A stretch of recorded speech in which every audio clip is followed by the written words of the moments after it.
성부와 성자와 성령의 이름으로 아멘. 오늘부터 3시간 동안 컨버트, 우리말로 회심이라고 하는데 이 회심에 대해서 알아보도록 하겠습니다.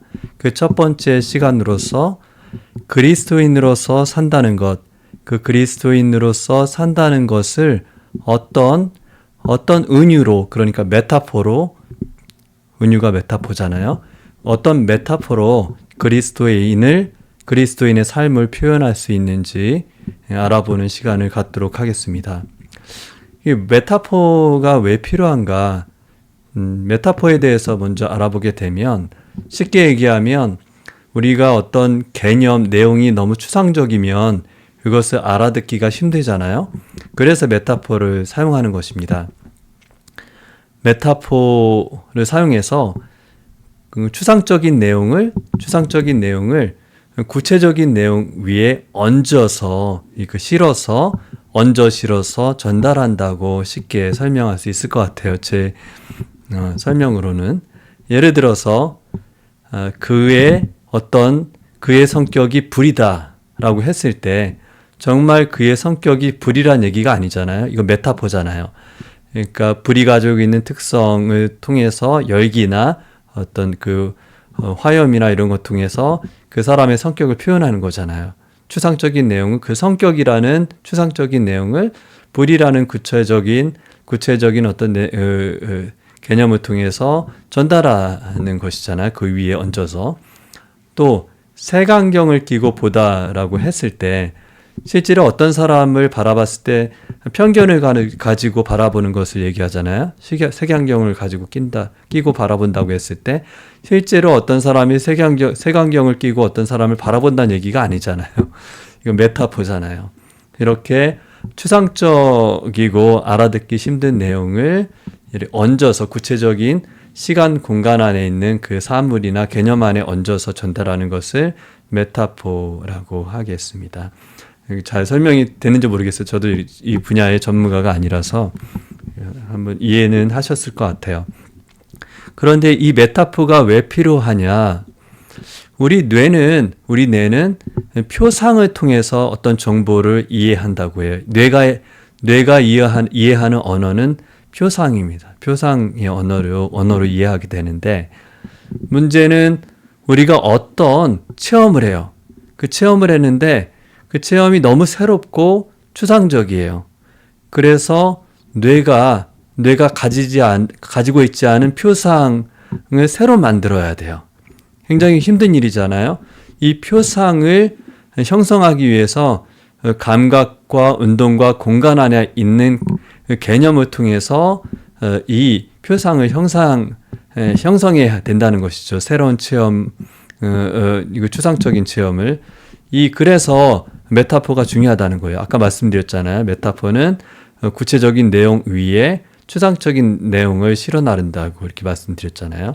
이렇게 구체적인 개념이나 내용을 통해서 이 새로 체험한 추상적인 내용에 대한 표상이 새로 형성되도록 이렇게 자극을 주는 것이, 촉진하는 역할을 하는 것이 바로 메타포라는 것입니다. 그래서 이 은유, 메타포가 중요하다고 할 수가 있습니다.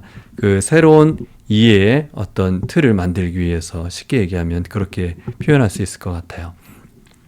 예를 들어서 십자가 성묘안이나 예수대리사도 하느님께 대한 어떤 체험을 했는데 너무 추상적이고 새로워서 그것을 사람들에게 설명하기 어려운 거예요. 그래서 어떻게 했죠? 시를 썼잖아요. 그 내용, 체험을 전달하기 위해서. 너무 어렵기 때문에, 이 세상의 어떤 개념으로 설명할 수 없기 때문에 많은 메타포, 은유를 포함하고 있는 시로 그 체험을 전달하려고 했다는 것이죠. 그런데 왜 그리스도인들에게 이 메타포가 왜 필요하냐? 왜냐? 우리가 그리스도인으로 살아가다 보면 하느님께 대한 체험도 하지만 자기 자신에 대한 새로운 체험을 하게 돼요. 그래서 어둠 밤이란 표현을 쓰잖아요. 그 새로운 그 체험 때문에 생긴 하느님께 대한 이해, 자기 자신의 이해는 마치 어둠과 우리가 알지 못하는 영역이라는 거예요. 그것을 다른 말로 표현을 하게 되면 디오리엔테이션이라고 할 수가 있어요. 그 새로운 하느님께 대한 이해나 깨달음, 또 새로운 자기 자신에 대한 깨달음과 이해 때문에 디오리엔테이션, 그러니까 기존에 있던 방향이 깨어지는 그런 체험을 하게 돼요. 그래서 혼란 상태에 빠지게 됩니다. 이런 새로운 체험을 하게 되면. 그래서 이 혼란 상태에서 기존의 이해와 의미가 무의미해지는 디오리엔테이션 상태에 빠지게 됩니다. 이 상태에서 새로운 이해가 필요하다는 거예요. 새로운 이해와 의미를 갖기 위한 리오리엔테이션의 과정이 필요한데, 이것을 촉진하는 작용을 아까 말씀드렸잖아요. 그 새로운 체험이 너무 추상적이고 이해하기 어렵기 때문에 이것을 뇌가 새로운 표상으로 형성하기 위해서는 메타포가 필요하다고 말씀을 드렸어요. 그래서 그리스도인들에게는 이 새로운 하느님께 대한 체험, 자신에 대한 체험, 깨달음 때문에 이 메타포가 필요하다는 것입니다. 이 그리스도인들의 삶은 계속되는 파스카 여정이잖아요. 낡은 하느님께 대한 또 자신에 대한 이해에 죽고 또 새로운 자신에 대한 하느님께 대한 이해로 거듭나는 계속되는 파스카의 여정이라고 할 수가 있습니다. 그런데 그렇게 새롭게 이해되고 체험한 것들을 이해하기 위해서 우리는 메타포가 필요하다고 할 수가 있습니다. 그리스도의 여정은 그래서 메타포를 필요로 하는 여정이라고 할 수가 있겠죠. 그래서 그리스도인으로 산다고 했을 때 가장 적절한 메타포, 은유는 무엇인가?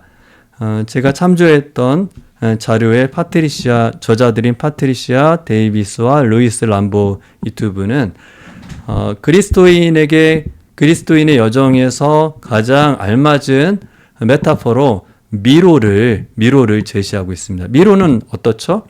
막 모양이 구불구불하고 막 이렇게 빙빙 도는 모양으로 이렇게 돼 있잖아요, 주로.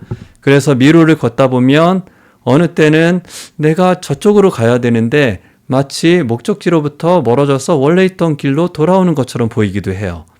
또 한 자리를 빙빙 돌고 목적지를 향해서 가지 않고 그냥 빙빙 도는 듯한 어떤 착각에 들기도 해요.